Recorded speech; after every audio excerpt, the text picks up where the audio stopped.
Welcome back, ladies and gentlemen. You're tuned into India Tonight with me, Sumita Karir. And of course, the next story that we are focusing on the show tonight, well, the Parliamentary Select Committee appointed to review the new Income Tax Bill 2025 proposed by the government has retained the provisions in the new bill. And that empowers tax officials to access forcibly, if necessary, the social media and private emails people that they are conducting search and seizure operations on. In fact, according to the bill, reportedly, if a person is found to be in control or ownership of any document, record or information held in digital form, he will have to provide all technical assistance to the income tax officer that helps him get access to the information held in that computer system, device or cloud storage. And this includes providing passwords, access codes and login credentials as well. Now, if the password or access code is not available, then the officer can forcibly break it and access that virtual digital space. Now, the reported retention of these controversial provisions is raising quite an alarm. In fact, there have been concerns that have been raised about the privacy of crores of taxpayers in the country. So that's our big debate tonight. In fact, to discuss that and more, I'm now joined by Anuj Agarwal, cyber expert and chairman, Center for Research on Cybercrime and Cyber Law. And I'm also joined by Advocate Dr. Prashant Mali, international cyber and privacy lawyer. Thank you very much, gentlemen, for joining us this evening on ET Now. Now, on that big story, Mr. Agarwal, let me start with you first. Why did the review panel think that it was not necessary for the select committee to flag these off as draconian, especially when it comes to an individual's right to privacy? I think it's very unfortunate that they are wading into a controversy and an issue on which there is already a lot of matters pending in the Honorable Supreme Court. And in the criminal matters, so far the courts have taken a view, the constitutional courts, that the privacy is definitely important and supreme. And as far as the income tax investigation is concerned, there is nothing called emergency for which these kind of draconian measures are required. Breaking somebody's password and, if he's not sharing, then trying to break into his account, which can simply wipe out the entire data, entire information. So something, the brute majority of the select committee, which typically has a particular party or a combination in majority, they are trying to push it through the SOP on electronic devices. This matter is still pending before Honorable Supreme Court, and they have asked the government multiple times to come with a standard operating procedure. So I think this is all is already pending, and there is no point pushing it and making people really unhappy about these kind of issues. People in any case are not very happy because the inflation is high. The economic conditions are not good, so tax incidence is not coming down, which government proposed many times. Right. Let me also take in your views, Mr. Mali. Is this a necessary or a deliberate intervention by the government to exert more control, even when it itself talks about its landmark Privacy Act, that is the Digital Personal Data Protection Act? Let me be blunt. The Income Tax Bill 2025 is a digital overreach camouflaged as fiscal reforms. Now, granting tax officers the power to override access codes, like your emails, social media, even cloud storage, without judicial oversight. So the judicial warrant is missing here. Violates the sacred principle of proportionality, which has been laid down in Puttaswamy. We got right to privacy so late, and now it tries to violate it again. It assumes every taxpayer is a criminal in hiding. This isn't investigation. This is digital trespass. Imagine your personal chats, private jokes, family photos, all open to scrutiny in the name of tax. The bill contradicts our own DPDPA, the global data privacy norms, and even natural justice. Right. Even the principle of data minimization, which is there and for a specific purpose, which is there in DPDPA, is also contradicted here. So it shouldn't mean surrendering your privacy at gunpoint.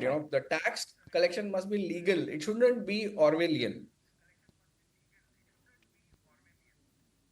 Right, and you perhaps feel that this is an Orwellian measure that lacks judicial oversight. But Mr. Agarwal, what legal protections should be kept in place to prevent misuse or abuse of powers? Because when we talk about the DPDP Act, there is that kind of provision that's given that an officer will be present, and of course his intervention will be needed whenever required, and not in every instance. First of all, the DPDP Act has not been notified. So it is theoretically present. It is currently only the Article 21 protection offered by Honorable Supreme Court in the Puttaswamy judgment that the privacy is a fundamental right. And more so, even in the criminal cases, so far the courts have been telling the authorities that don't invade the privacy, do not ask for the passwords, and return the devices, because there is a lot of personal information available on these devices. It is not only about tax or transactions. So under no circumstances the income tax authorities will be granted these powers. Even if the bill is passed in the parliament, I am sure as soon as it is passed, it will come under the scrutiny of the constitutional courts. Right. And it will not pass the muster. And of course, the people at large, once they get into this debate in the parliament, the debate progresses and the matter comes to the realm of the public, they will definitely be up in arms and they will not like it. So I think, and this is not at all required. There are so many ways by which the income tax authorities can figure out what the information is all about as far as the taxpayers are concerned. Absolutely. I think this is not required. Absolutely, and definitely the judicial intervention is needed when it is about protecting the rights and, of course, the privacy of individuals and ordinary citizens, Mr. Agarwal. But let me come to you, Mr. Mali. Is it perhaps the fact that the government is not trusting citizens, when on the one hand you have DPDP and on the other you have these draconian measures? Is it really about trust? Because the Prime Minister himself has spoken many times that we trust citizens. So what's happening here? Privacy cannot be taxed. And this bill actually is also taxing your privacy. So when you are taxing a privacy of your citizen, that means you are not trusting the citizen. So if you want to do this, why not have, judicial oversight to it? Why not have a tribunal? If you look at UK's law also, there is a tribunal oversight. If you look at Germany's law, the data minimization, etc., all GDPR principles are practiced there. Then when internationally, when tax bills are passed, if they are with some kind of judicial oversight, then why not in India?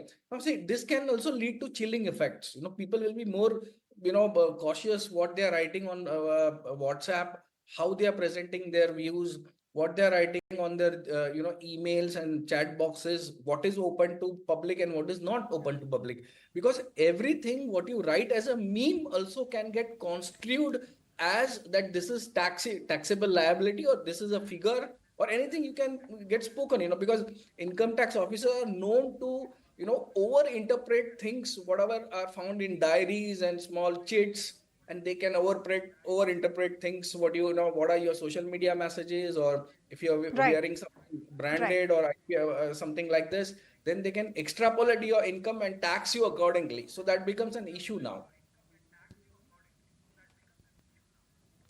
Right, but Mr. Mali, let me ask you one more question, and I'll come to you, Mr. Agarwal, as well. But Mr. Mali, when we talk about necessary legal interventions, what are the options that are available to Indian citizens in case this sort of an outreach actually happens, overreach rather, happens from income tax officials? Because, many of us would not want to approach the courts at the drop of a hat. So what are the necessary legal interventions that will perhaps stop this overreach by IT officials? Obviously, you need to approach courts for injunctions against such kind of privacy violatory treatments given by income tax officers. And suppose, let me also bring to the fore that IT Act has a special section called Section 72, which is specifically against the people who are in power and they misuse the power and they do data theft. So many a times, income tax officers also can come into problem when they exercise this section of Section 72, where it is against the person in power, person who is in charge of the data at that time.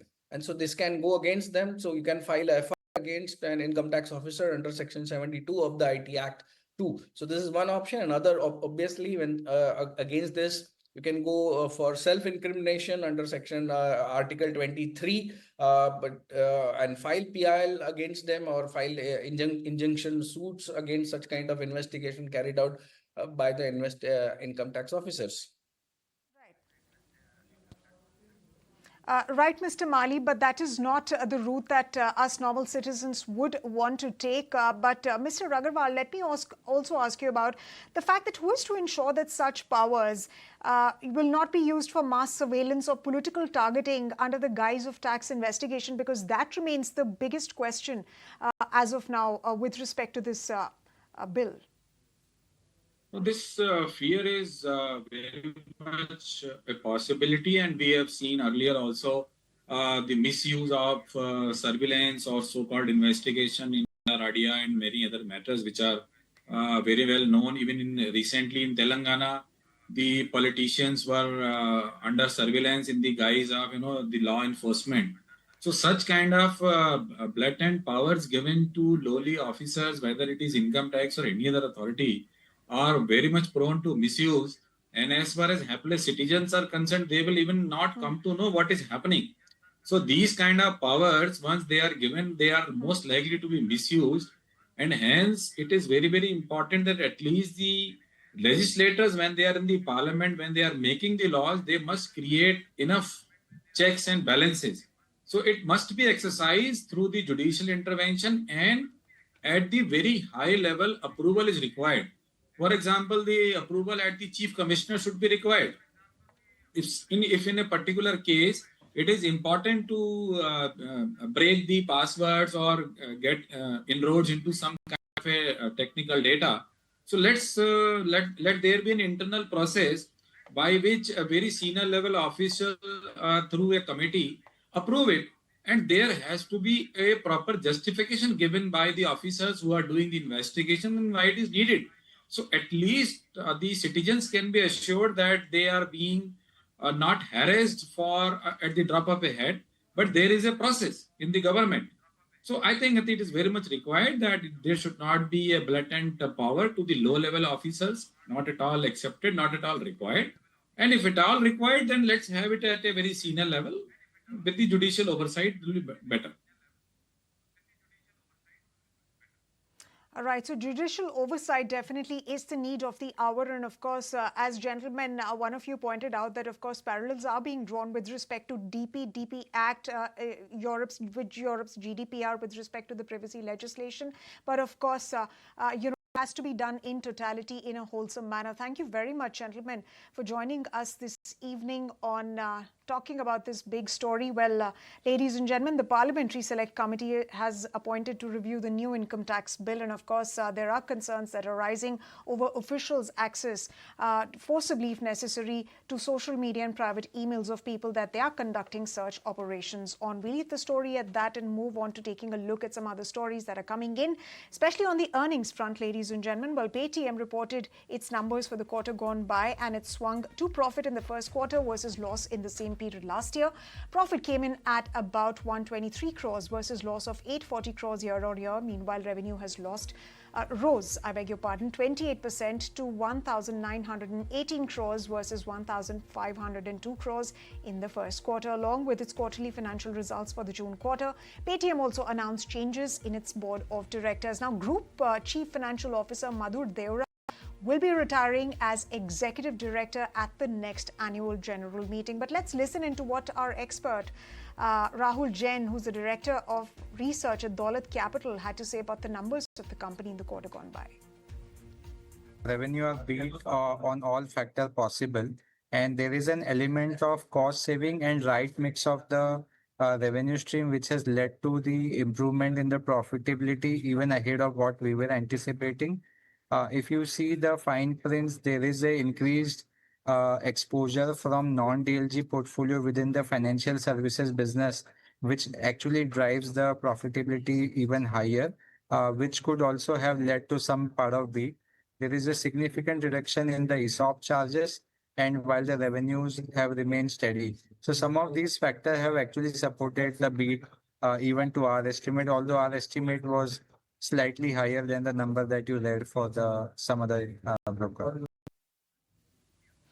Well, ladies and gentlemen, there was another share that was in the news today, and that was Eternal, whose shares soared today despite shrinking profits as the management remains optimistic on Blinkit's growth progress and narrowing losses. In fact, brokerages across the board have raised targets as well, with Jefferies eyeing the 400 rupee per share mark. But what should investors do? Book profit, or is there more upside in store?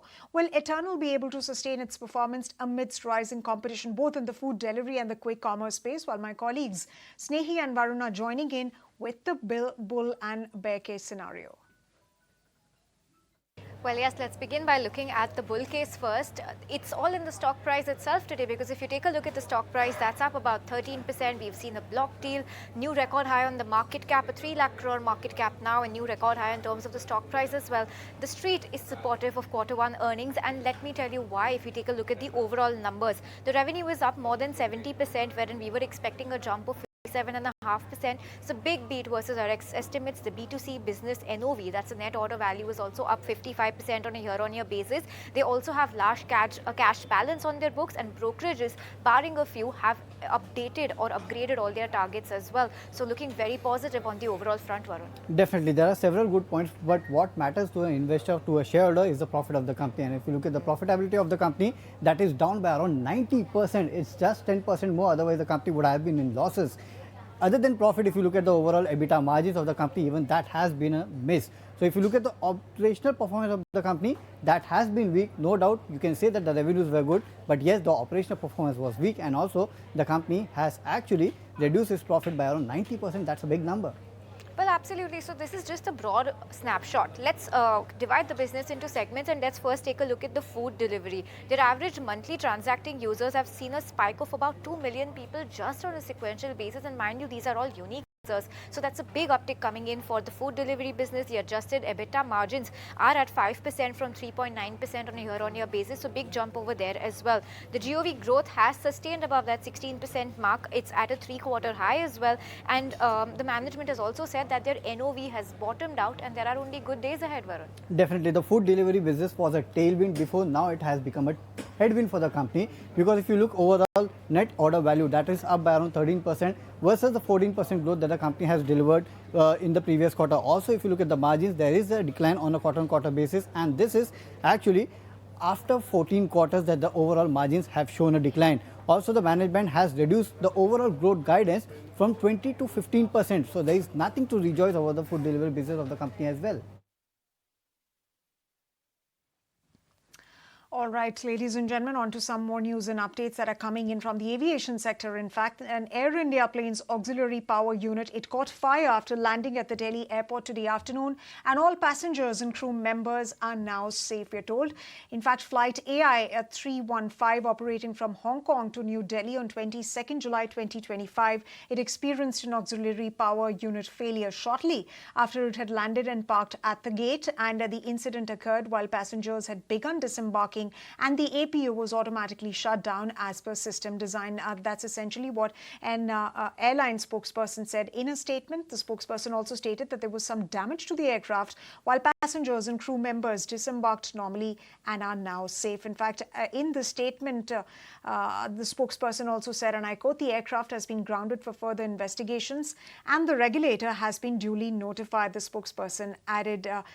So fire incident after flight landing at New Delhi airport, and that's essentially what a spokesperson of the company had to say. But shifting focus now to some big political news that's coming in, ladies and gentlemen, it's a resignation that's got the political corridors buzzing. Vice President Jagdeep Dhankar has stepped down. The Vice President's resignation, citing health reasons, has set off a chain of critical developments within the BJP and the government. Now, with multiple leadership decisions pending and crucial elections approaching, the BJP is heading into a politically sensitive period that could shape its internal dynamics and electoral preparedness as well into 2026. My colleague Nivedna Prabhu is joining us with what the larger picture is and what the larger issue is with respect to this resignation. And in fact, she filed this report earlier in the day today. Vice President Jagdeep Dhankar's resignation, citing health reasons, has in fact set off a chain of critical developments within the BJP and the government as well. But as per constitutional mandate, an election to fill the post must be held within 60 days, with Deputy Chairman Harivansh Narayan Singh temporarily presiding over the Rajya Sabha is the situation that we're looking at. But simultaneously, the BJP faces a leadership with party president JP Nadda's term ending later this year. Now, Dono's successor has been announced. Names are being discussed internally. The appointment will be crucial, as remember, the party sets its sight on the 2029 general election. But adding to the BJP's political calendar is the upcoming Bihar Assembly election expected in October-November. In fact, this will be BJP's first major electoral test in the state. Candidate selection, alliance building and campaign leadership are actively under review, according to reports. Now, reportedly, there's also a minor cabinet reshuffle that may be on the cards to realign portfolios in the view of parliamentary changes and political responsibilities. Now, Rajya Sabha flow management is expected to be restructured following Dhankar's departure, with multiple leadership decisions pending and crucial elections approaching. The BJP is heading into a politically sensitive period that could perhaps shape its internal dynamics and electoral preparedness well into 2026. Thanks very much, Nivedna, for putting that story into perspective. Ladies and gentlemen, the Prime Minister on that matter put out a very brief tweet, and that remains our top story and top focus at 9 p.m. In fact, now that Dhankar is out, we ask the question, is there a healthy precedent? My colleague Nivedna Prabhu joins us once again to discuss this at Business at 9. Do join us and stay tuned to ET Now. Meanwhile, from me, it's goodbye. Thank you very much for staying tuned to India Tonight.